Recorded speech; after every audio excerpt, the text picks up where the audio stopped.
Everyone, আজকে আবারও একটা নতুন ব্লগ শুরু করছি গাড়ির মধ্যে থেকেই। আগের বার মা তারার ব্লগটা শেয়ার করেছিলাম এই গাড়ির মধ্যে থেকেই।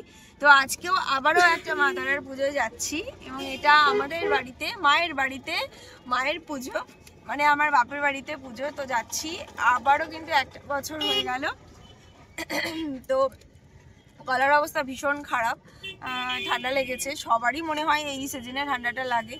তো এখন বাজে 11টা, আমাদের যাওয়ার কথা ছিল আরও সকাল সকাল, কিন্তু ফুল এখান থেকে নিয়ে যাব, মা ফুলের অর্ডার দিয়ে গেছিলো, তো সেগুলো নিতে দেরি হবে, 11টা বেজে যাবে, তার জন্য আমাদের দেরি হলো যেতে। তো আমরা রেডি হয়ে এই যে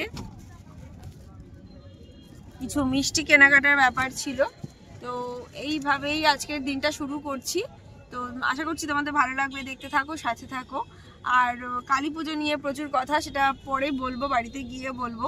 তো এখন তো রাস্তাতে থেকেই শুরু করলাম, মন খারাপ, আনন্দ, দুঃখ সব নিয়েই শুরু, কারণ বাবা ছাড়া মায়ের পুজো মানে আমাদের কাছে অসম্ভব ব্যাপার। মানে আমার বাবাই হচ্ছে মায়ের আর কি ভক্ত, মানে অনেক রকমই তো হয়, তো বাবাকে ছাড়া মায়ের পুজোটা মানে ভাবতে পারি না, কিন্তু করতে হবে, চেষ্টা করা হচ্ছে যে মাকে যেটুকু পারা যায় সন্তুষ্ট করতে। তো অনেকটা পথ এখনো হাঁটতে হবে, অনেক কিছু করতে হবে। তো চলো দেখতে থাকো, আশা করছি ভালো লাগবে ভিডিওটা। তো আমরা এখন ফুলের মার্কেটে চলে এসেছি, ফুল, ডাব, তিরকাঠি, বিভিন্ন রকমের মালা, পান, মানে অনেক কিছু নিলাম। আর ছেলের ইচ্ছা পাটালি গুড় দেবে, সেটাও নিয়ে নিলাম। তার বাড়িতেও চলে এসেছি, আর এই দেখতে পাচ্ছ মা সব কিছু কিন্তু গোছগাছ করে রেখেছে, আর যা যা লাগবে সব কিছু এনে রেখেছে। মার জানোই সবাই যে কিছুদিন আগে পায়ের একটা প্রবলেম হয়েছিল, তো সেই জন্য মার তো হাঁটা বারণ, তবুও মা সবটা করে রেখেছে। এবার আমাদের পালা সবটা গুছিয়ে নেওয়ার।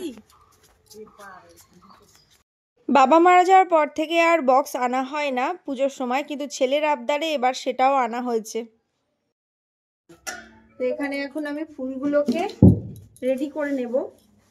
প্রায় 12-13 বছর পর মনে হয় আমি পুজোর কাজে হাত লাগাচ্ছি, মানে এই বাড়িতে মা তারার পুজোয়, কারণ সেই ছেলে হওয়ার পর থেকে আর এই ঠাকুরের দিকে আর আসাই হয় না, মানে অন্যদিকে ঘরের কাজে অন্যদিকে থাকি। তো এবছর মার সঙ্গে আমিও হাতে নাতে ঠাকুরেরটা গোছাচ্ছি, আমার ভীষণ ভালো লাগছে, মানে মনে হচ্ছে যেন আবার যেন প্রাণ ফিরে পেয়েছি আমি। তো ছেলে ছোট ছিল বলে এতদিন ওর পেছনেই অনেকটা সময় যেত বলে আমি আর পুজোর দিকটায় আসতাম না। পুজোর দিকে মা, বোন, আরো সব বোনেরা আছে, তারা সবাই মিলে করতো। তো এখন আমি এক এক করে সব ফুলগুলোকে সুন্দর করে সাজিয়ে নেব, ধুয়ে ধুয়ে। ওমা এগুলো তো বেশি ধুলে অসুবিধা হবে, জল ছিটিয়ে দেবো? হ্যাঁ, ছিটিয়ে ছিটিয়ে রাখবো জল, এখন সব কিছু রেডিমেড পাওয়া যায়, তাই অনেক সুবিধা, কিন্তু কিছু কিছু কাজ তো হাতেই করতে হবে, যেমন 108টা দুর্ব সেটা রেডি করা, তারপর 28টা বেলপাতা, জগডমুড়, এগুলো তো সমস্ত কিছু আলাদা আলাদা করে গুছিয়ে রাখতে হবে। তো আমি সেগুলোই করছি। আর জবা ফুলের মালাটাও কিন্তু দারুণ হয়েছে। আর আমার ছেলের কিন্তু সবেতেই আরও কিছু কেনো করেই আছে, তার জন্য অনেক কিছু আরও এক্সট্রা নিয়ে এসেছি। আর এখানে বাবার গলায় জন্য একটা মালা আনা হয়েছে, সেটা পরিয়ে দিয়েছি। আর এবারে কিন্তু আমি আলপনাটা দিয়ে নেব, মানে প্রিপেয়ার ছিলাম না, হঠাৎ করেই মনে হলো আলপনা তো দেওয়া হয়নি, তাই কোনো রকমে যা হোক একটা কিছু দিয়ে ভরিয়ে দিয়েছি। তো এই দাঁড়িয়েছে শেষ পর্যন্ত। তো এরকমভাবেই দিয়ে নিয়েছি, কোনো লতাপাতা ডিজাইন না, কিন্তু একটু অন্যরকমভাবে আজকে আলপনাটা আমি দিয়েছি। আর এখানে কিন্তু পুজোর ভোগ রান্না হচ্ছে, যেটা আমার এক মাসি রান্না করছে। এখন আমরা যাচ্ছি ঠাকুর আনতে, টোটো করে, ফার্স্ট টাইম। এত বছর তো ঠাকুর আমাদের পাড়াতে জেঠুর বাড়ির পাশেই হতো, তো এবারে ঠাকুর আনতে যাওয়া হচ্ছে বেলটায়। তো এবারে সবকিছুই একটু অন্যরকম, আমি কখনো এভাবে মানে বাড়ির ঠাকুর আনার জন্য যাইনি, বাবা এনেছে, তারপরে তো যত বছর বাড়ির পাশে হয়েছে তত বছর বাড়ির পাশে থেকে নেওয়া হয়েছে। আর এবারে আমরা সবাই যাচ্ছি, দল বেঁধে, স্কুটিতেও আসছে। তো এই যে বোন রয়েছে, আর এই যে ছেলে, আর পেছনে আসছে আরো সবাই, সবাই মিলে যাচ্ছি ঠাকুর আনতে। এটাও একটা অন্যরকম অভিজ্ঞতা হচ্ছে এবার।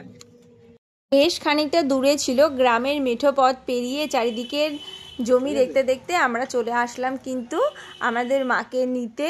তো রেডি হয়েই একেবারে ছিল, তো এখান থেকে আমরা নিয়ে যাব। মা এসেছিল অর্ডার দিতে, তো মা সমস্ত অর্ডার দিয়ে গেছে, আমরা আজকে সেটাকে একজোট করছি। বাদবাকি কিন্তু মাই সব কিছু গুছিয়ে রেখেছে আগে থেকে।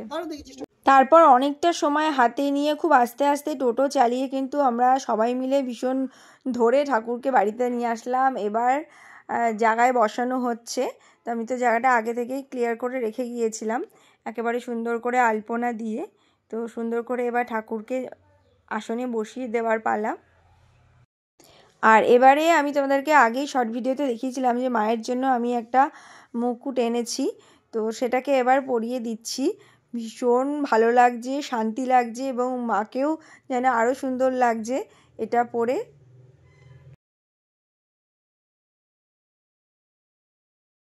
এখানে উঠোনে দুপুরে খাওয়া দাওয়া চলছে আর এই মামি কিন্তু রান্নাবান্না করছে। তো এখন আমি তোমাদেরকে কিছু কথা বলবো, যেটা আর কি শুরুতেই বলেছিলাম যে কষ্ট লাগা ভালো লাগা সব অনুভূতি কাজ করছে। তো এই যে দেখতে পাচ্ছ এখানে পরিমাণটা আর এই যে উঠোনটা দেখাচ্ছি তোমাদেরকে, তার কারণ এর পিছনে অনেক কিছু গল্প আছে। এই পুরো উঠোনটা জুড়ে প্যান্ডেল হতো আর এই জায়গাটায় হতো খিচুড়ি বানানোর একটা ঘর। সেখানে কড়াইকে কড়াই খিচুড়ি সকাল থেকে রান্না হতো এবং সবজি চাটনি এই সব কিছু পায়েস এই সব কিছু এখানটায় রান্না হতো এবং রান্নার জন্যেই সেখানে লোক থাকতো প্রায় পাড়ার সমস্ত জেঠু কাকুরা। তো আর সেটার থেকে আজকের পরিণতিটা কি, আজকে কতটুকু রান্না হচ্ছে। আর এই উঠোন জুড়ে তো এখন ফুলের গাছ হয়ে গেছে। তো এই পুরো জায়গাটা জুড়ে কিন্তু প্যান্ডেল হতো। তো এই খারাপ লাগাগুলো তো প্রতি মুহূর্তে কাজ করছে যে, কিন্তু কিছু করার নেই, এটাই হয়তো সময়ের খেলা। তো সব সময় সব কিছু একরকম থাকে না। ঠাকুরের পুজোটা যে আমরা করতে পারছি এটাই অনেক, ভগবানের কাছে চাইবো এইটুকুই যেন থাকে। আমাদের পুজোটা আমি যবে থেকে জ্ঞান হয়েছে তবে থেকে দেখে আসছি পুজোটা হয়েছে কত বছর মা বলবে 89 সালে প্রথম শুরু হয়। 89 সালে। তো তারপর থেকে চলে আসছে। আমি তো মানে আমার মনে হয় আমি জ্ঞান হওয়া থেকে দেখে আসছি আমাদের এই পুজোটা। তো মধ্যখানে 1-2 বছর বাবা চলে যাওয়ার পরে বন্ধ করা হয়েছিল। 36 বছর হলো আমাদের এই পুজোটা। তো এখন আবার এবছর মার চেষ্টাতেই সবটাই হচ্ছে, এক মায়ের চেষ্টা, যে এক মায়ের চেষ্টা আর এক মা পুজোটা করছে। তো ভীষণ ভালো লাগছে এবছর। তো সবকিছুই নতুন নতুন লাগছে। যেহেতু আমি স্পেশালি উপোস করেছি সেই জন্যে, আমি যেহেতু ঠাকুর ঘরে আসছি ওই জন্য আমার তো ভীষণ ভালো লাগছে। এই ছোটবেলা থেকে দেখে আসছি এই কলা গাছ কাটা, সমস্ত জিনিসপত্র ধোয়া, জগডুমুরের ডাল এগুলো জোগাড় করার জন্য বাড়িতে 2 জন লোক তো সবসময় থাকতো। তো এবছর মা দোকান থেকেই সব কিছু নিয়েছে, তো সেই জন্য আর লোকটা রাখা হয়নি। আর এই কলা গাছটা নিতে যাই হোক ভুলে গেছিলাম, তো সেই জন্যই কলা গাছ কাটা হবে। তো আমি তো ভাবলাম ছোট ছোট গাছ হয়তো আমি ম্যানেজ করে নেবো, কিন্তু তারপরে মা বললো না একটু বড় গাছ। তো ব্যাস এই বড় কলা গাছ দুটো কাটতে গিয়ে তো আমার অবস্থা মোটামুটি খারাপ। তো যাই হোক ম্যানেজ করে নিয়েছি। আর এখানে ছেলে মায়ের জন্য যে গাছটা এনেছিল সেই গাছটা এখানে পুঁতে দেওয়া হচ্ছে। আর আমি দাঁড়ঘটগুলোকে রেডি করছি, দাঁড়ঘটই খুব সম্ভব বলে এগুলোকে, সেগুলো রেডি করছি। তো আর এক হাতে ক্যামেরা করছি, তো যে সেজন্য একটুখানি এদিক ওদিক হচ্ছে। তো আমি সব এক এক করে রেডি করছি আর বোন কলা গাছগুলোকে বেঁধে দেবে আর আমি এগুলোকে রেডি করে নিলাম। আজকে একেবারে কমপ্লিট A to Z কাজ একদম করে নিচ্ছি নিজে হাতে। তো সেই জন্য একটা অন্যরকম ফিলিংস তো কাজ করছেই। এই যে আর এখানে এই যে বাঁধাকপির তরকারি রান্না হচ্ছে রাতের জন্য। এবারে আমি কিন্তু ফলগুলোকে তৈরি করে নিচ্ছি। সন্ধ্যা হয়ে গেছে সমস্ত কিছু কাজ করতে করতে। তো এবারে ব্রাহ্মণ এসে যাবে, তো সেই জন্য আমি ফলগুলোকে রেডি করে নিচ্ছি। শুধু ফল রেডি না, এখানে ফল রেডি হবে, নৈবেদ্য তৈরি হবে, 2 রকম নৈবেদ্য তৈরি হবে, এক এক করে সেগুলোও আমি রেডি করে নেব। আর মায়ের কাছ থেকে একটু একটু করে শুনে শুনে নিচ্ছিলাম, কারণ যেহেতু বেশ অনেক দিন আমি এসবের থেকে দূরে ছিলাম। বাড়িতে করেছি সমস্ত পুজো, লক্ষ্মী পুজো, তারপরে আমাদের বাড়িতে গণেশ পুজো, সব পুজোই হয়, সরস্বতী পুজো। তো সেই জন্যে সেটার নিয়ম একটু আলাদা, আর মায়ের পুজোর নিয়ম একটু আলাদা। ঢাকি হয়ে এসেছে, ছেলে একটু ঢাক বাজাচ্ছে।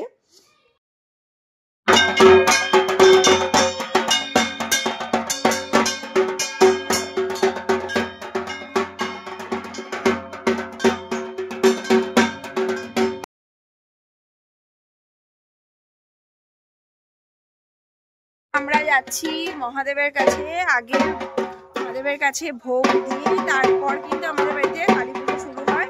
আর আমাদের পাশেই কিন্তু মন্দির, তো চলো সেখানে আগে যাব।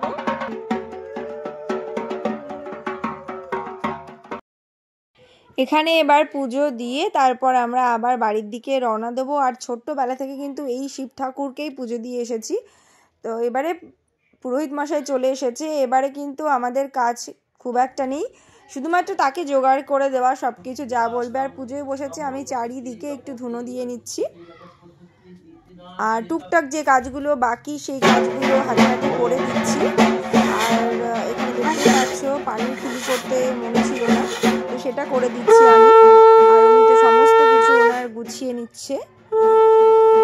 আর এবারে কিন্তু মা আর কি অন্যদিকে সমস্ত কিছু দেখছে, সবাই খাওয়া দাওয়া করবে। সবাই বলতে বাড়ির যে কজন আত্মীয় স্বজন আছে পাশের জেঠুরা তারাই, তাছাড়া এখন কিন্তু আর খুব বেশি কাউকে আর বলা সম্ভব হয়ে ওঠে না মার একার পক্ষে। তো এই যে এখানে জোগাড় যন্ত্র সব চলছে। আর আমি বিশেষ করে এই ভিডিওগুলো একটু ডিটেলসে রেখে দিচ্ছি, কারণ যাতে পরের বছর আমি ভুলে না যাই, কারণ মনে থাকে না সবসময় সব কিছু। তো আমি চাই এই ভিডিওটার মাধ্যমে যেন এই টু জেড ডিটেলস থাকে, যে কি লাগে, কোথায় কি লাগে, কি দেওয়া হয়, হারিয়ে ফেলতে হবে আমাকে পরবর্তীতে যদি আমাকে কিনতে হয়, যাতে কোনো কিছু আমি ভুলে না যাই, কোনো কিছু মিস না করে যাই। তাই আমি সমস্ত কিছু ডিটেলস রেখে দিচ্ছি। পুরো পুজোর টাইমটা যেহেতু আমি মায়ের সামনেই বসেছিলাম, অদ্ভুতভাবে আমার একটা অন্যরকম ফিলিংস এবারে হলো, যে বিভিন্ন সময়ে মায়ের মুখটা কিন্তু আমি বিভিন্ন রকমভাবে ফিল করছিলাম। কখনো যেন মনে হচ্ছে মা ভীষণ হাসছে, কখনো যেন মনে হচ্ছে মা আবার একটু লাজুক মুখে আছে, আবার কখনো যখন হোম হচ্ছিল তখন তো মায়ের মুখটা একেবারে রুদ্রচণ্ডী রূপে।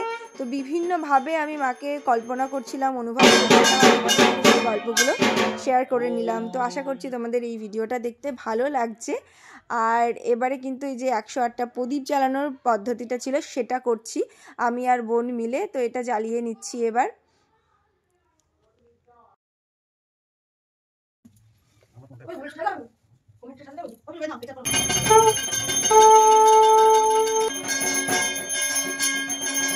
এবারে কিন্তু হোমের পালা চলে এসেছে, তার জন্য ট্রেটাকে সুন্দর করে সাজিয়ে নেওয়া হচ্ছে। তো সব কিছুই নিখুঁত ধৈর্যের কাজ, আর সুন্দর করে সব কিছুই একটা আর্ট। তো সুন্দর করে আমরা তার মাঝে একটু সেলফিও তুলে নিলাম বোন আর আমি।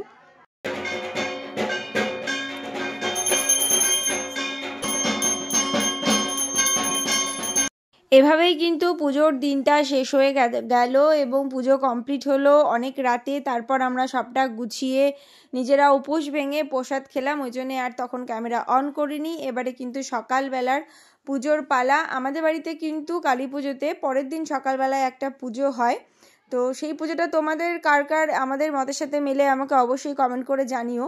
তো এই পুজোর স্পেশাল হলো বাসি পুজো বলি আমরা এটাকে। তো এখানে একটা খই আর দই, কলা, চিড়ে, মুড়কি এগুলো দিয়ে একটা প্রসাদ হয়, সেটা হলো মেন। তো এক এক করে আমি সকালবেলায় ঘুম থেকে উঠে রেডি হয়ে এইগুলো সমস্ত রেডি করে নিলাম, শুধুমাত্র ব্রাহ্মণ আসার অপেক্ষায় রয়েছি এখন। এই যে দেখতেই পাচ্ছ সবটা আমি সুন্দর করে গুছিয়ে নিয়েছি। সকালবেলার পুজোয় খুব বেশি উপকরণ লাগে না, মেন হচ্ছে সকালবেলাতে আরও একবার পুজো হয়, আর তার জন্য যেটুকু প্রয়োজন সেটুকু তো করেই নিয়েছি। আর দেখতেই পাচ্ছ পরের দিন সকালবেলায় মায়ের মুখটা তোমরা। আর এখানে কিন্তু পুজো চলছে অন্যদিকে, আর এদিকে প্রসাদ দেওয়ার জন্য আমি রেডি করছি সমস্ত প্লেটগুলোকে। তো ভাবলাম সেটারও একটা ক্লিপ রেখে দিই। তো এখানে এই যে পুরোহিত মশাই চলে এসেছে, পুজো হচ্ছে। ঢাকির সাথে কিন্তু কন্ট্যাক্ট থাকে রাত পর্যন্তই, তো সেই জন্য সে রাত্রিবেলায় বাজিয়ে চলে গেছে। তো পরের দিন আমার ছেলেই কিন্তু বাজালো পুজোর সময়টা। তো ওর তো এগুলো ভীষণ মজা লাগে, আনন্দ পায়ও। তো তার সাথে সেগুলো স্মৃতি রেখে দিতে আমারও ভালো লাগে। তো এই যেখানে পুজো চলছে, আস্তে আস্তে কিন্তু বিদায় বেলার আরতি চলছে, আর মন খারাপেরও পালা শুরু হচ্ছে। এক এক করে সবাইকে আমি আরতিটা দিচ্ছি, আর মনটাও খারাপ হচ্ছে আস্তে আস্তে যে আর কিছুক্ষণ তারপর তো মাকে বিদায় দিতে হবে, আর আরও আবার একটা বছরের জন্য অপেক্ষা করতে হবে। কবে আসবে সেই একটা বছর, কবে আবারও সবাই মিলে এরকম আনন্দ হবে। মন খারাপ তো অবশ্যই আছে, কিন্তু তার মধ্যেও পুজোটা সম্পূর্ণটা ঠিকঠাকভাবে কমপ্লিট হয়েছে। আর মা কিন্তু সবটা গুছিয়ে রেখেছিল আগে থেকেই, আমরা তো জাস্ট দিনের দিন এসেছি, কিন্তু তার আগে সব কিছু প্রিপারেশান মা করে রেখেছে। আর এখানে এই যে এক এক করে আরতিগুলো আমি সবাইকে দিচ্ছি। তো এবারে আমি দধিকর্মাটা মাখিয়ে নেবো, আর এটার জন্য কিন্তু সবাই ওয়েট করে থাকে যে সকালের পুজোটা কখন হবে আর এই প্রসাদটা পাবো। তো আমি সেটাও রেডি করে নিচ্ছি।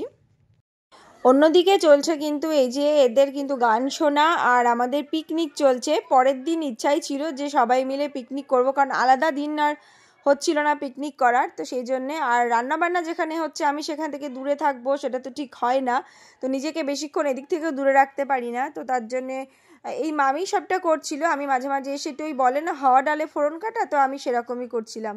খাসির মাংসটার ডিরেকশন দিচ্ছিলাম ঠিক কোন মশলার পরে কোন মশলা দেব। তো এইভাবেই দুপুরে রান্নাবান্নাটা চলছিল, সবাই মিলে ভীষণ মজা হই হুল্লোড় করছিলাম।